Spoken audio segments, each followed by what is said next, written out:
awkwardly for the ding to let me know it started. What up, y'all? It's your girl Dahlia here with another Eagles Landing podcast where you can get your Eagles and NFL news fix from from fans across the globe every hump day. We are live on YouTube every Wednesday night, available on iTunes and Stitcher. So make sure you rate, subscribe, and do all that fun stuff. And as y'all know, I'm always here with my homies. One from repping in Philly, the other repping in New York, right? So we got E-Rock. How you doing? What's going on, guys? I hope you all had a wonderful holiday despite the outcome of the game. I hope it didn't interfere with your dinner or enjoying it with your family, and great to be back with you guys. All right. And yeah, your mama looked a little disappointed after watching your YouTube videos, but hopefully it'll get better soon. Now, Mr. Gale, What's going on? Eagle Sessions, how you doing? I'm dealing with Eagles depression. I'm not gonna lie. Yeah. It's been rough. But we're gonna talk it out tonight, right? Yeah. So I was telling the guys before we started, this podcast is gonna be a little different. Like normally, I'm like, oh, I have all these points. We're gonna go over the numbers of this and that and the score and break it down and each player. No, not today. I'm just like so sick of the Eagles headlines that I've been reading. I'm so sick of just talking about this team and how horrible they've been.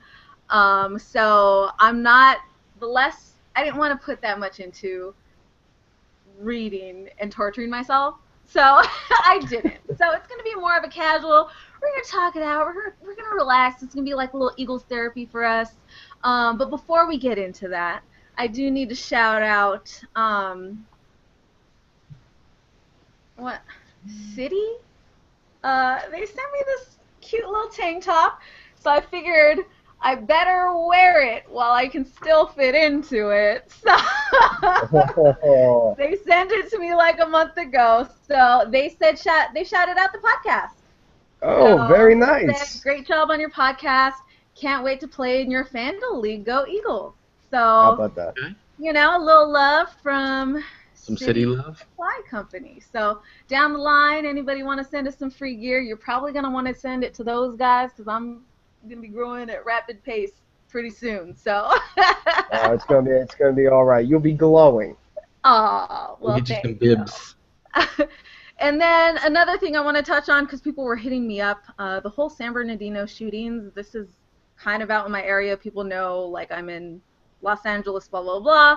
It's actually an hour from where I live, so you know I'm not in any crossfires and all that. But you know, thoughts and prayers go out to the family. There's so many crazies on the loose, and it's just pretty sad. So another sad thing to add on top of our Eagles, you know, performances. So, anyways, let's get into it. I'm gonna stop stalling. Before we start talking, you guys feel free to add some comments or questions and talking points about the Eagles in the comments on the sideline. I will be paying attention as we kind of talk through things, and if someone brings up something really interesting that I think we should address, I'll shout you out and we'll chime in on it. So let's do it. After 3 consecutive embarrassments, you know, it's just been a struggle. It's been tough to dive into Eagles football. It's been tough to get excited. I find myself avoiding the headlines. I find myself getting upset at things that I'm hearing, seeing, reading. So I'm kind of just in this place where I'm trying to remove myself from it, but it's hard because I'm so obsessed with it. So it's like I'm kind of in this weird place right now. I want to get an idea of where you guys are at. You know, what's really on your mind? Where are you with what we've had to go through these past 3 weeks? Well, when you take a look at the last 3 games, Miami, Tampa Bay, Detroit, this was something in the schedule that we all kind of circled in November and said, okay, those 3 games are where we're going to either make a push or play catch-up.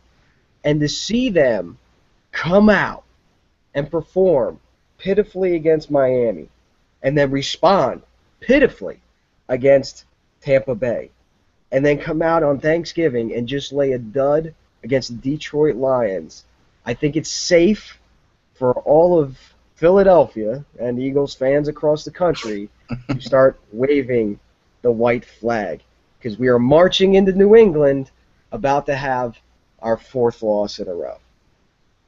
Say it ain't so. I mean, it's been concerning. I mean, you look at those teams that we lost to; those are like bottom dwellers, and we lost 3 straight, and we are now that team. We're a bad team. The most concerning, I think, it's the locker room. Is things that have been coming out, the way the players are interacting, the way players are acting on Twitter. Have you been blocked by Brandon? Anyone out there? Oh, did you get blocked? Oh, I have been blocked by Brandon Graham. This is a Philly Twitter thing.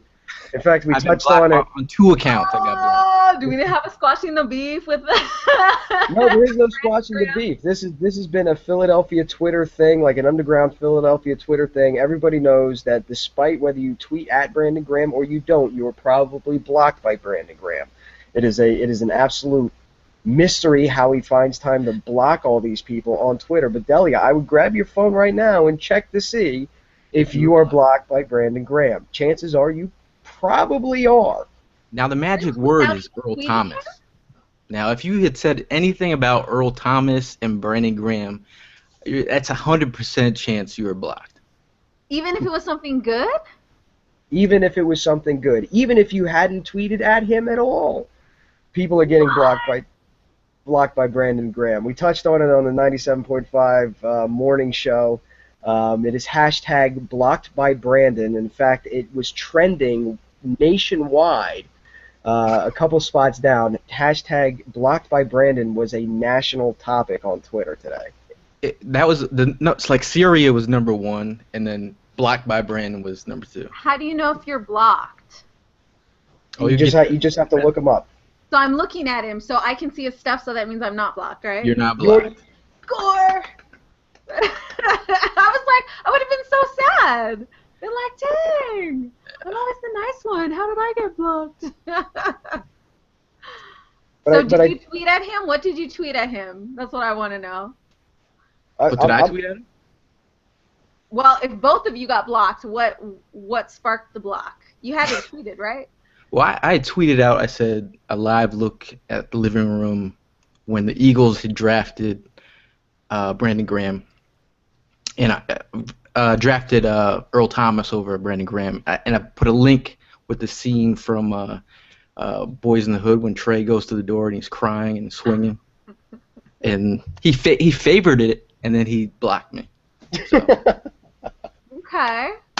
I'm not exactly sure what I did to get blocked. I don't remember ever tweeting at him or having a conversation about him.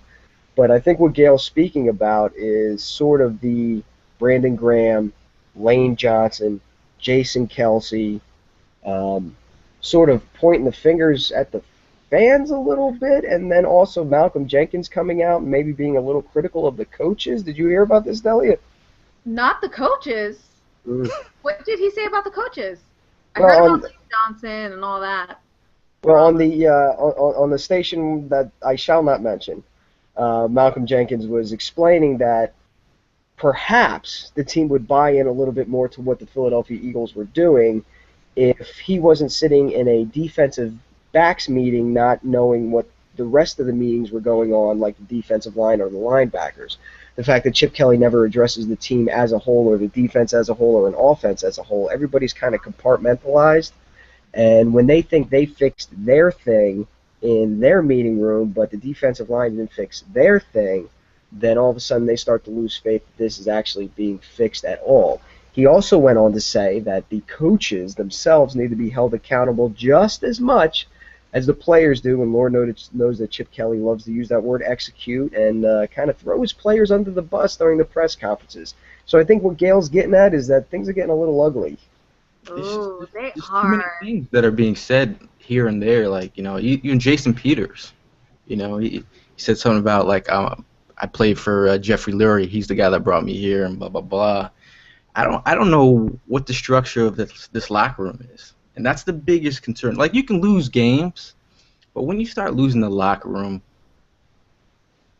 and it's just I'm very unsure of where the ship is headed right now. Okay. So now I did want to bring this up, the whole lane. So it's this reoccurring trend, right? When kind of the ship starts going overboard, when the struggle is real, um, we have this kind of almost cannibalistic nature, right? Where fans, they go at each other and then they go at the players and the players go back, and it's like we all just like, we're trying to kill each other. And it's this thing that it's not just with Chip Kelly and this team. We've saw it, Jason Babin, remember that whole ordeal? And we've seen players, what's his name? Kerry Williams. Like, we've seen so many players that are just like fans and players going at it. And these guys, they're still human, right? And they're immature. We're seeing McCoy. He's not the most mature guy, but, he's good on the field. And do you think the fans play a part in the self-destruction within the locker room? Because they're young. They're not stable minds. They're taught to be machines and athletes on the field, but they're not really taught how to deal with just an overwhelming amount of negative energy and people, coming at them when they're not performing. So it takes a really strong type of personality to be able to handle that. And we're seeing the people that don't have that. And those are the players that break, that talk to the media, So is it something that, I don't know where I kind of want to go with this, but do you think fans play a part? As a professional athlete, that's part of the job. You're not, if you're on Twitter, that someone might at you and come at you that way, and you just have to be prepared for that. But you also, if you're worried about what people are saying about you online, I mean, that's your focus needs to be elsewhere, and that's easy for me to say, but everyone has to deal with trolls, But you are getting paid millions of dollars to perform, and you just have to do what you have to do as a professional athlete. And it's certainly, I don't want to say that some of the outlashes by some of the players aren't understandable in a certain way. This is Philadelphia. It's the fourth largest TV and radio market in the United States. It is a city without a championship. It's a city with a fan base that's growing impatient for said championship. It's a city known for a fan base that can be a little loud, a little boisterous, and at times a little obnoxious. That still does not excuse the players from talking about the fans. It's just a no-win situation when you start to bring them into it. Because when you have a locker room that's starting to crumble as far as wins and losses, instead of pointing the fingers at the coaches, which they'll keep in-house, or instead of pointing the fingers at each other, which for the most part they'll keep in-house unless it's Dallas, but they'll keep that in-house. What they'll then do is start voicing that frustration towards the fans. That is a no-win situation because the fans were there long before you ever came, and they'll be there long after you go. Unfortunately, it's one of those poor decisions where they can't win. Now let's talk about that tweet you got from Jason Kelsey. Oh. Man, what's going down? Lots going down. I haven't been on Twitter for a hot minute. I'm missing out. Well, my friends over at the 97.5 Midday Show, I happened to see a highlight during the Thanksgiving game of the sack fumble. I think Dennis Kelly got beat, and Ziggy Ansah sack fumble, and he dived on the ball. There was just one highlight, and it was during the highlights. It wasn't during the actual game. I was watching the night game, and during the highlights, I'm just, all of a sudden, in the corner of my eye, I just see Jason Kelsey just kind of look at the ball and just kind of lollygag to the ball. You know when it's live ball like that, it can bounce everywhere. There are times where it bounces to this guy, and it falls out of his hands, and it bounces to this guy. I mean, there's memorable plays like that. But Jason Kelsey was just kind of looking at the ball and just kind of meh, just looking at it. So I made a GIF out of it, sent it to the Midday Show, and said, "Hey, look at this lack of effort on Kelsey. This is the definition of lack of effort. Well, I didn't at him, but it got back to him, to which Oh. he responded to me. And in a three-part tweet, with a fourth part of me backpedaling, being like, "Hey, listen, man, dude, um, he was upset that the effort was being questioned. But if you go back and look at the play, and you look at the GIF, and you watch it over and over and over again on loop, it is clear to see that Jason Kelsey kind of lollygagged his way to the ball. DeMarco Murray actually made a much more efficient effort at the ball, 7 yards away. So yeah, Jason Kelsey kind of added me and sort of put me in my place for a second there. Wow. He's When, pretty clever too, usually. when I was looking at With his Kelsey pregame, he looked so rough. Like I was like, this guy's gonna start. Like in pregame, he was just moving around slow, and even showed him get off the bus like a day prior. He looked a mess. So I was thinking in my head, I'm like, how is this dude gonna start and actually be efficient on the field? And he if you're that banged up, I think you looking at the guy that they just brought in, the center from I forget his name. New I think he 2014 he was drafted out of Alabama. So that could be a sign about Kelsey's health. So So when would you say you noticed because people are bringing up locker room and not looking motivated and players not, performing. Um, what game would you say that kind of changed? Because we were seeing progress. We were seeing, success within the defense. We were seeing the offense gradually improving. Like, what game, when did it shift for you? Once you lose to Miami in the fashion that you did, and Miami is not a good team. They just fired their offensive coordinator. They fired their head coach a couple games into the season, right after the London game. After you lose to Miami, you would think that this team, with another home game, chance to prove in front of the fans and prove to themselves that they can go out and dominate, what really isn't a very good Buccaneers team, come out and make a statement. You saw them respond with a resounding dud. And I don't know if to blame that on the execution. I don't know whether to blame that on Chip Kelly. But all I know is that when you come out and the game plan looks the way it does and the players look the way they do playing to that game plan, you can almost kind of see the meltdown begin at that point. Mm-hmm. I mean, it's just embarrassing losses. I mean, you're looking at a team that's lost that's made Matthew Stafford look like an all-star when he's looked, kind of terrible this season. You're looking at a rookie in Jameis Winston, who back-to-back games, that's 5 touchdowns they put up on our Eagles. I mean, you think about these are like statement games where players they need to come back and rebound and show that they got heart, and So that's when not was the happening. shift for you, though? Was it the Dolphins game? I think E-Rock is saying that Dolphins game. Or Tampa, you were talking about the Tampa Bay. Lions. What was that?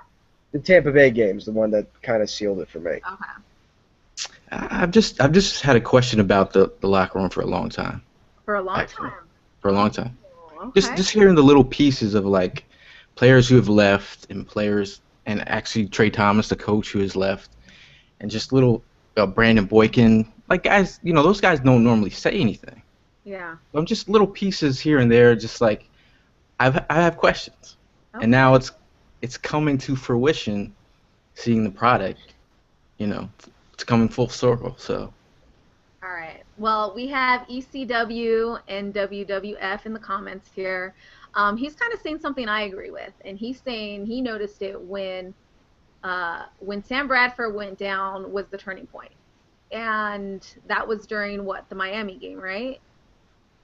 And for Yeah. me, like, I'm reading all these headlines, I'm seeing everybody complain, I'm seeing everybody point fingers, and I feel like nobody is mentioning Mark Sanchez. Like, they're not putting any blame towards him. And I really do think that he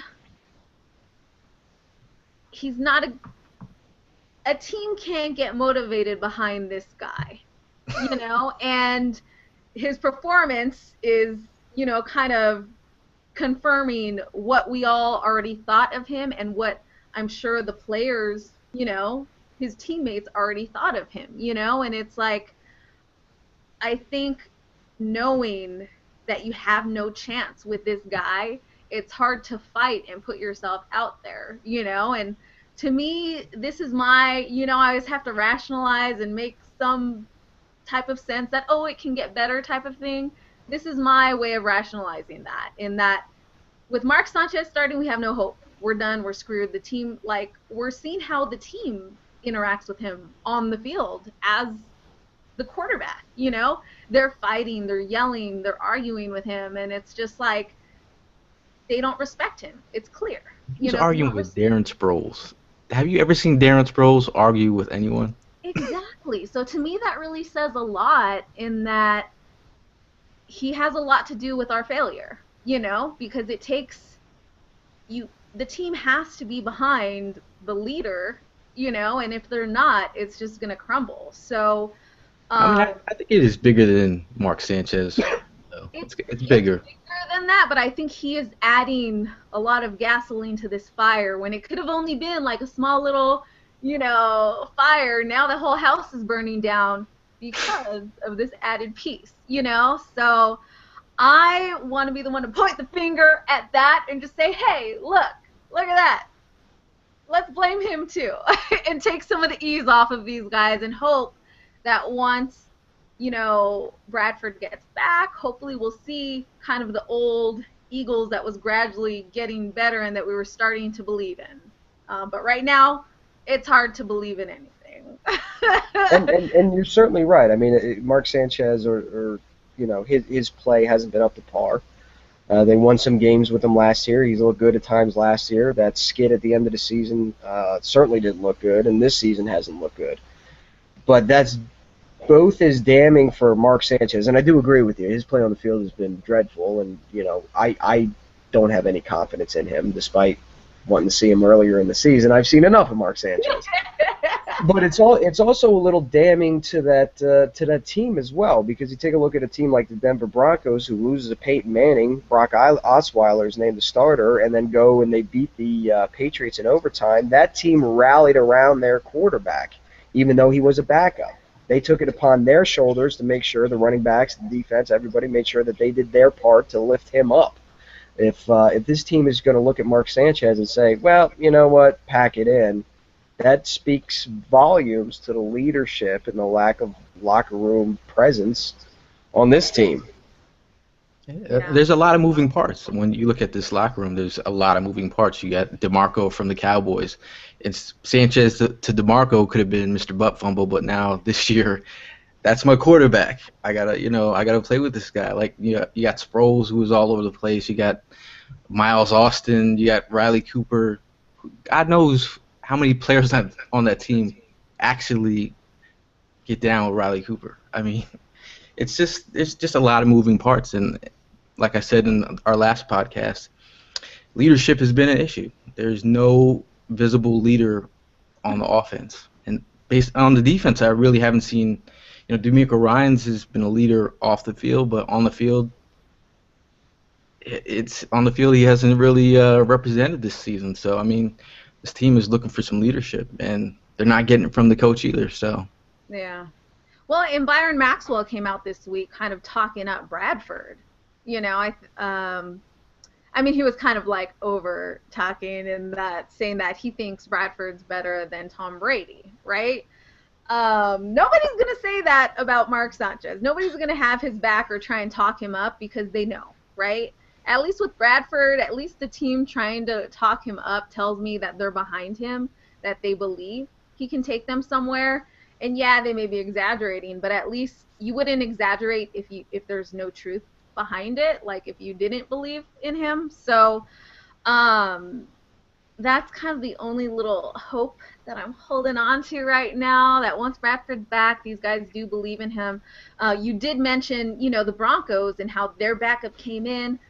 I think the advantage there, as opposed to what the Eagles have, is this is a no-name guy, which anything can happen. There's no kind of stigma. There's no portfolio of just embarrassing moments on file that we have in our minds that we're retracing. You know, this is just a clean slate, and he was able to come out there, and the potential was there, and they saw a few moments that everyone could rally behind, and wow, like they pulled off this amazing win.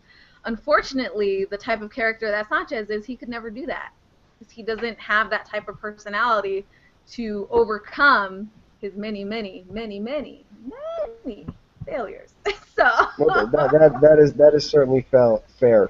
That's certainly fair, Delia. And it sounds like you got a little beef with Mr. Sanchez there. I Maybe we need to do a do. squash the beef with you. I do. I really wish I could just sit down with him and be like, dude, you need to get over this. You need to forget about the past. If people are talking you down, you need to get them on your side. You need to hype up this team. I'm going to sit down with you, write the most epic hype up speech anybody's ever heard in their life. You know, I'm going to call Brian Dawkins on the phone and consult him to give me some exact wording, and we're going to go out there and change this team's mind about you, because you have to do that. You have to force them to look at you differently. But if you're just chilling, you know, not doing anything, not saying anything, they're not going to change. And they're just going to... And he's making $5.5 million next season, so. Yeah, so I got beef with him. And, yeah, that's... Just had to let that out. I mean, have you been seeing the media even point this out? I feel like nobody's talking about him. They're just pointing the finger at Chip Kelly. Well, they are the greater evil is Chip in the game plan. The greater evil is not. Listen. Will Belichick win with Sanchez? That's what I want to know. What's that? Will Bill Belichick be able to win with Mark Sanchez leading his team? I don't know. I can't imagine he would win a lot of games. But then again, he's made, Matt Castle look good. I mean, Matt Castle is a nobody in this league now. He bounces around. There was a point in time where Matt Castle was the hottest thing because he came in relief of Tom Brady when he was injured and won a bunch of games. That's true. And he made the game plan simple for him. He made him look good, and the team rallied behind that. Mark Sanchez, look, it's easy for a team or rather a fan base to take a look at a backup quarterback, and when things go wrong, not necessarily point the finger at the backup quarterback because we already know you stink. It then becomes the rest of the team and the coaches to then lift that individual up and really just make them look good. Oh, snaps. So EJ, what up EJ in the comments, says Maxwell needs to keep his mouth shut. Wow. Some harsh words. For talking up our quarterback. Let's see. Oh, we won't go to that question. The last leader we had was Brian Dawkins. So, yeah, we just need a leader. And I'm just waiting for Bradford to come back. So he's practicing this week, right? Yeah. He's practicing. And the sleeves. He's got the sleeves. That's what I need Brought to the know. sleeves with him. There's a good chance he's going to play. Now, Okay. we were talking earlier about, do we want our Eagles to win out, or do we want our Eagles to lose out so we can get a higher draft pick? Oh, yes. We were talking crazy hypotheticals here. So, where you're at right now, I mean, I obviously want the Eagles to win, right? And if they did that, would you look at the team differently, or would you still not be able to get over this kind of hump that we're having, slump that we're having, if the Eagles went out? Well, geez, let's say they went out, they beat the Patriots, they beat the Bills, they beat the Redskins and the Giants at the end of the season. They went out, realistically, they have a shot at winning the division because you have to beat the Giants again, and that means you sweep them, so that's a heck of a tiebreaker on your side. At that point, you can then start to overlook the 3-game skid. But Chip Kelly used it in his press conference a lot that, it was uncharacteristic this, uncharacteristic that. We never get run on like that. We never get thrown on like that. We never have that less, that few of snaps. We never have that little of offensive productivity. Well, once is an accident, twice is a coincidence, three times a trend. So hopefully the trend isn't that they continue to play like they're playing. And they do what you do, Delia. I love your spirit and I love your positivity. Hopefully they win out. I mean, I love as an Eagle fan, you want your team to win. That's obvious. But you think you think about the draft. You think about needing some pieces. You think about the kind of talent that sits up in the top tier of the draft. You think about franchise quarterbacks, and you're thinking about the future of this team here. Now, if we lose the next game, that means we're 4-8.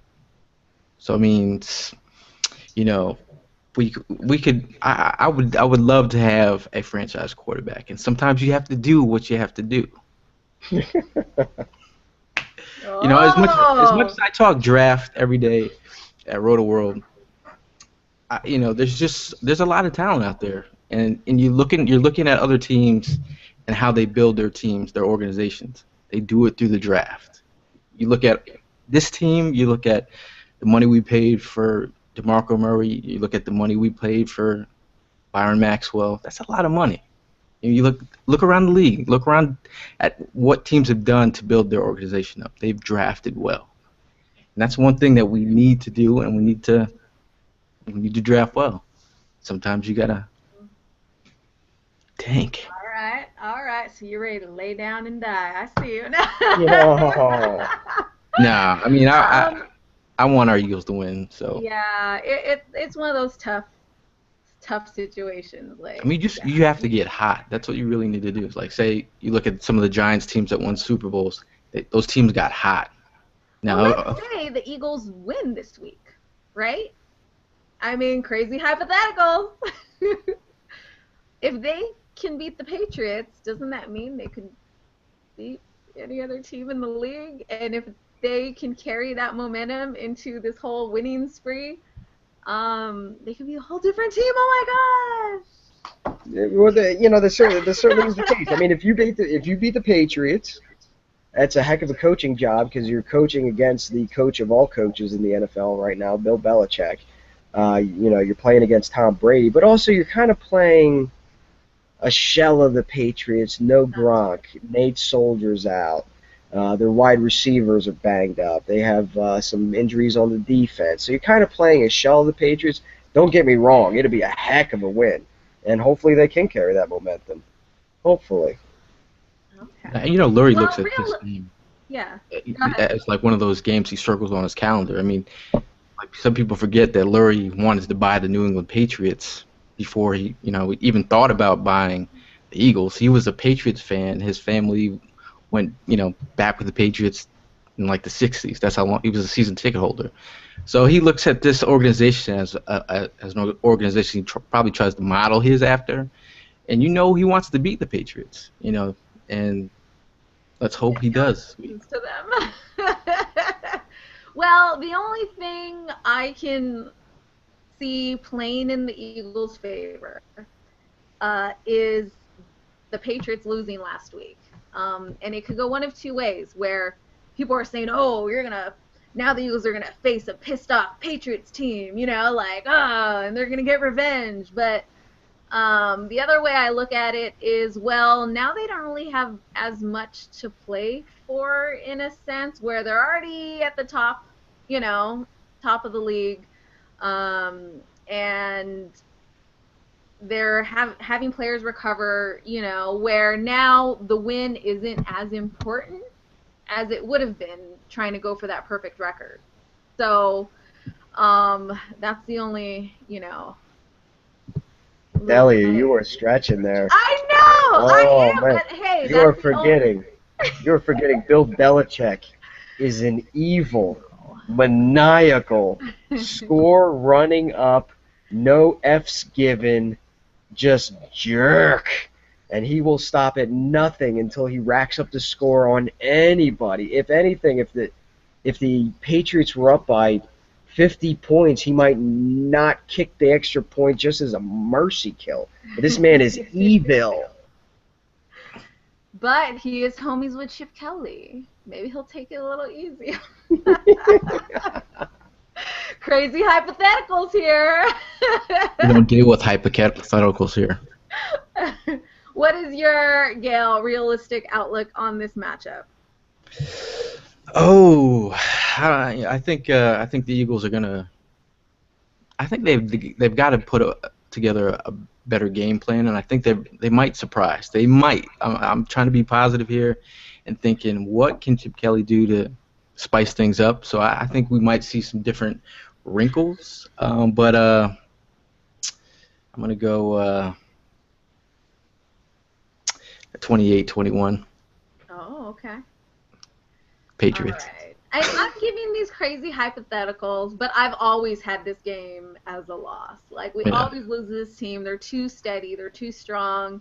You know, Belichick is just an amazing coach. You know, I'm just like, you know, but I always have to think of the potential that could be if the stars align perfectly and the, you know, I don't know. So, all right. Well, lastly, because we got to wrap up some of the Eagles talk. Who do you see winning the East at this point? It's still up for grabs. I think every team is still in it.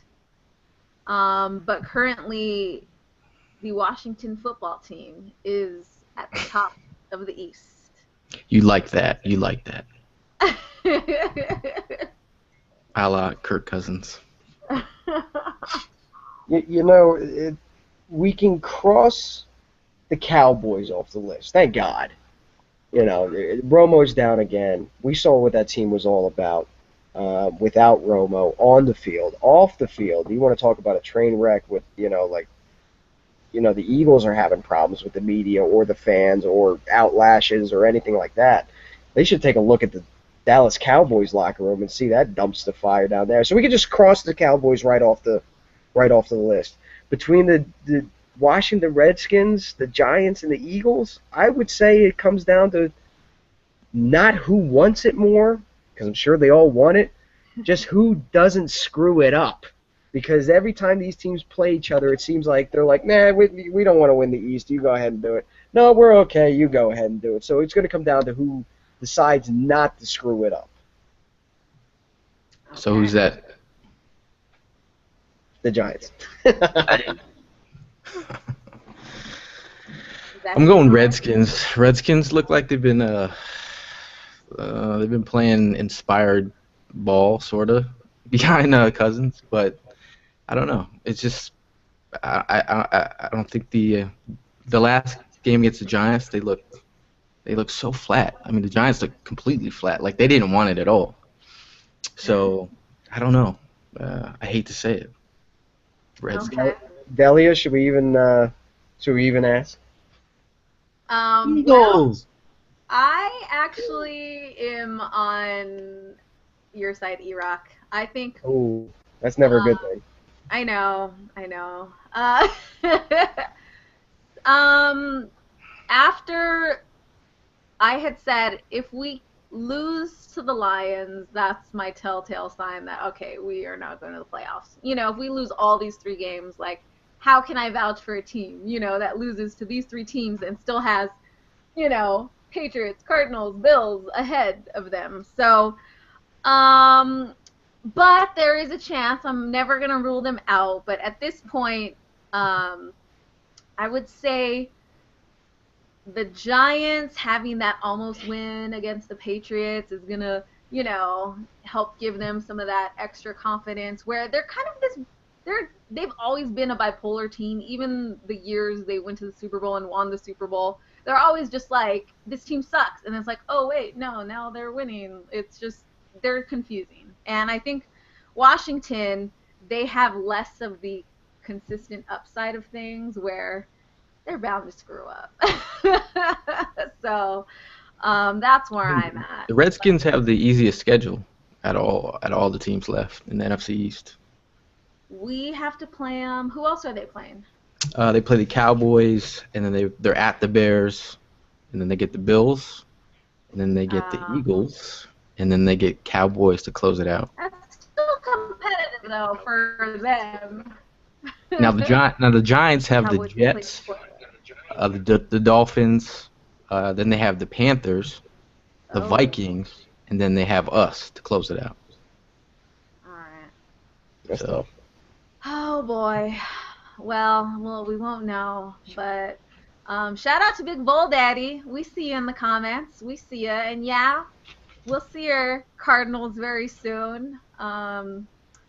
We'll see where we're at that week with our Eagles. But until then, we're gonna let Iraq do his thing, step on out. Again, thanks for joining. We'll see you next week, and let people know where they can find you. Absolutely, and big shout out to Big Bald Daddy as well. Been watching his videos. It's always good to know that he's watching as well. They can find me on Twitter at the Mighty E-Rock, on Instagram at the Mighty E-Rock, on YouTube, youtube.com/the Mighty E-Rock, and there's Facebook, facebook.com/Eagles Tailgate Team. That's where they can find me. They can also maybe find me on the 97.5 The Fanatic Morning Show. A Woo! little bit more in the future. So if you are not in market, you can certainly stream it on your iHeartRadio app, and also the 97.5 The Fanatic app as well. Woo! can we start the slow clap now? No, no, no, no. No, embarrassing me. All right. Well, on that note, Well deserved, my brother.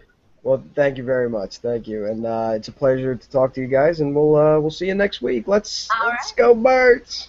yeah. See ya. Bye. Dude. All right. Now it is 2. Dun, Well, that was some dun. positive news. That was positive. Yeah, that's exciting. I'm so excited for him.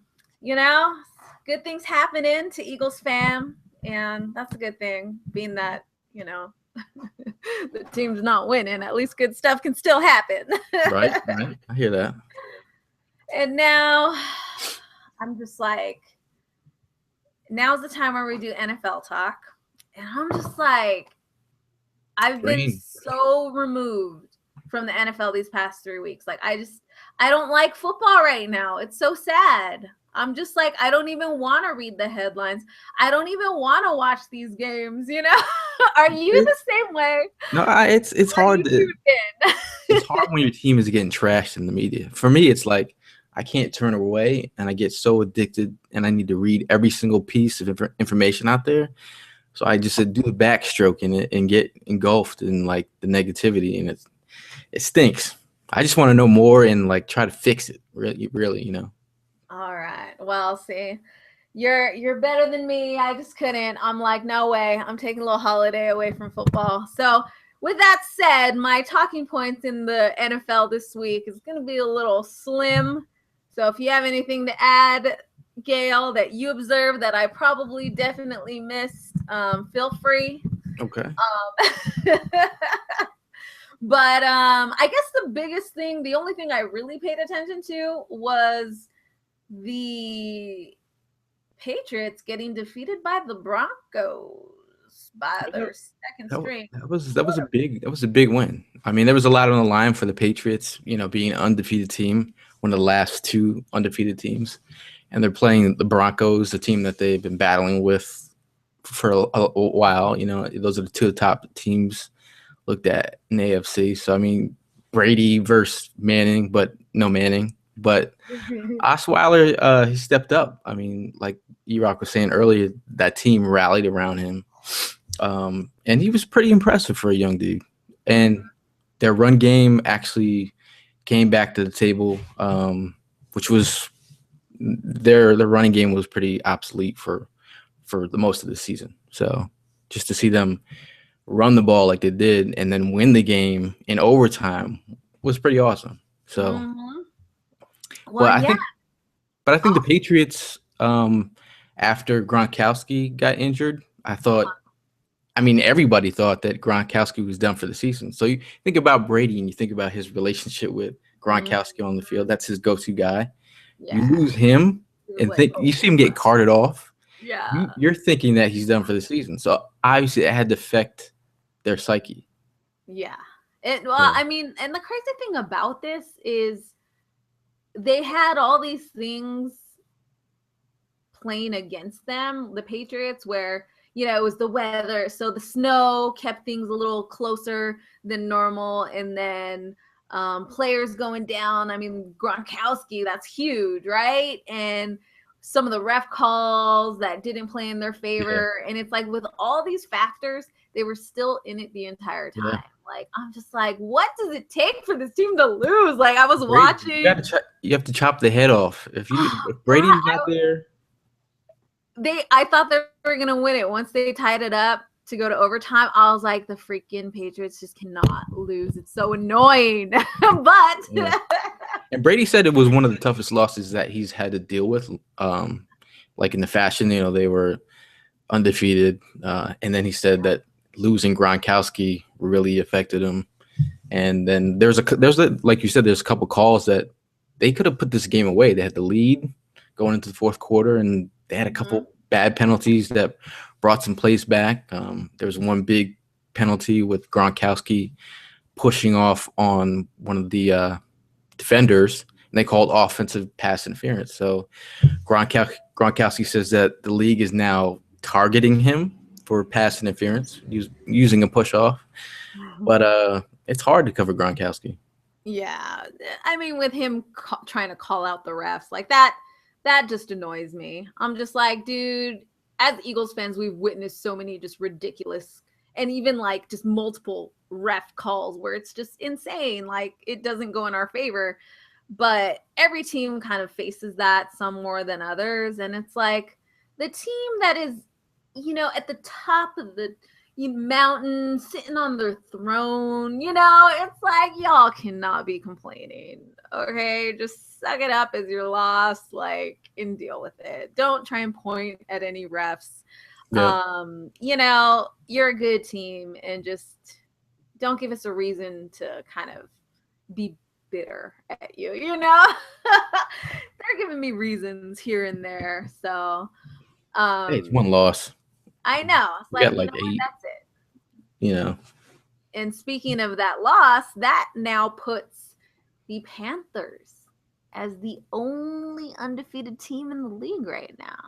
Yeah, I mean, the Panthers are playing impressive football, and everyone will applaud the Panthers' defense, which they should. I mean, their defense is phenomenal, led by Luke Kuechly, Star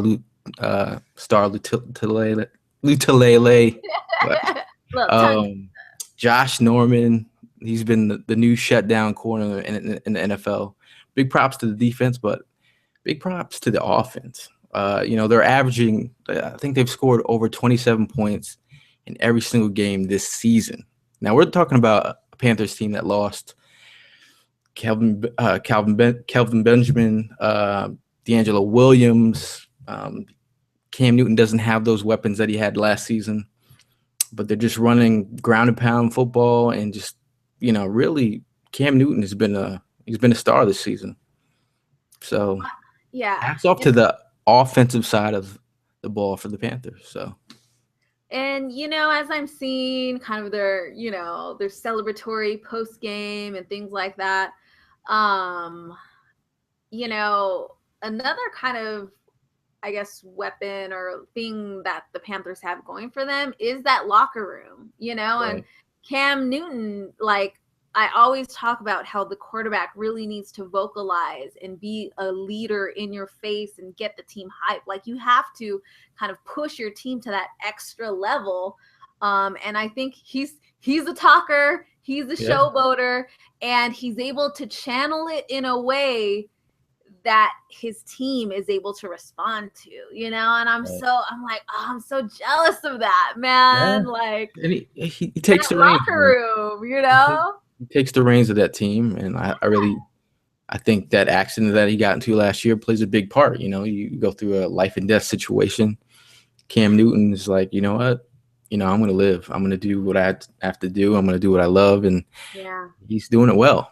So So yeah, I think that's why they're here. It's that extra just kind of piece that has really helped them just stay solid, and this team plays to win and they have each other's back, which is crazy. I never would have thought it would have been the Panthers standing, yeah, I actually sent out a tweet. I sent out a tweet earlier this week. It was a video that the Panthers players. It was they were doing like this video. It was an Adele song, and they uh lip synced this Adele song. And I'm like, look how much fun these guys are having yeah. in the locker room. You're like, when people are like wondering why teams go undefeated or teams are really playing well, Mm-hmm. if you're playing with guys that you like and you really Yeah. love and they represent you and you represent them, they got your back. This is the product. So I mean, having a solid locker room is really the foundation. So Yeah, that's how that Seahawks locker room was, man. right. When they won their Super Bowl, it was just like they're all in sync. They are all on the same page and just fighting for each other. It's like, man, Right. I want that in my Eagles locker room. I want it Yeah. now. We're watching so much football these days as Eagles fans with like envy. I am. I'm You see becoming receivers bitter. go up with two hands, make a catch over. You see, just like great quarterback play. You get jealous. I do. It's getting bad. But hopefully I'll get over it soon. But we have time for one more topic. Do you want to throw something in there, or The Packers, Green Bay okay? Packers. I was gonna say between Packers and Saints. Oof. What is up with the Packers, man?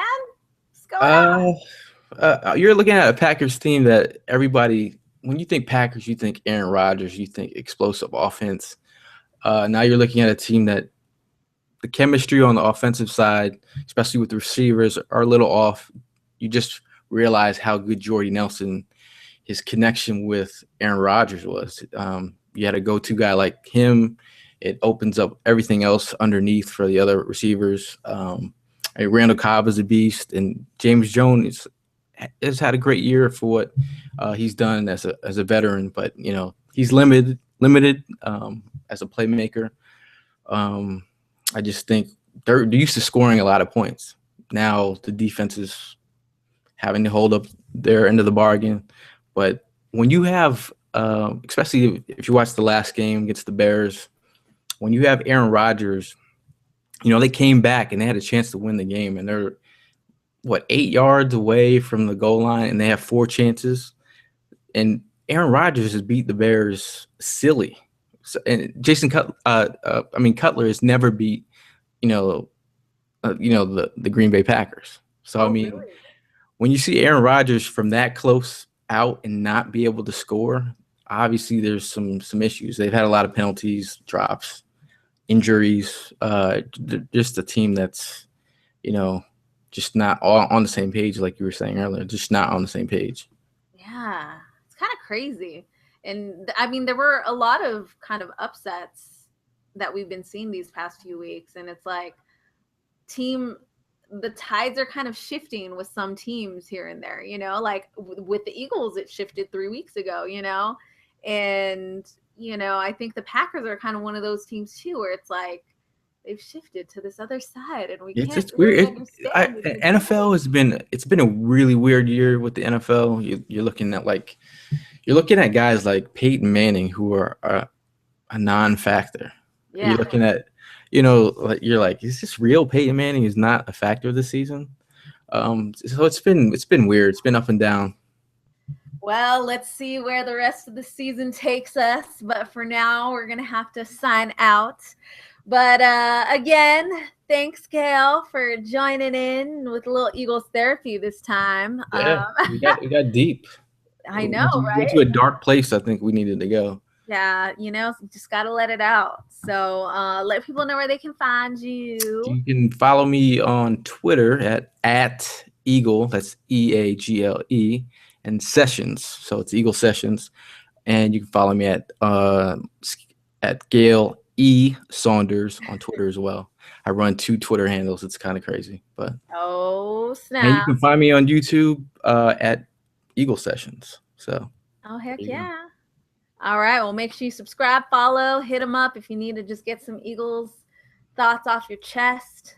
That's what Doing we're it here for. 24/7. But yeah, so again, we are live here every Wednesday, available on Stitcher and iTunes, and that's really it. So we'll see you next week, and hopefully the Eagles play a little better this time and don't get completely blown out. So checking in until next time. It's your girl Delia signing out. Deuces.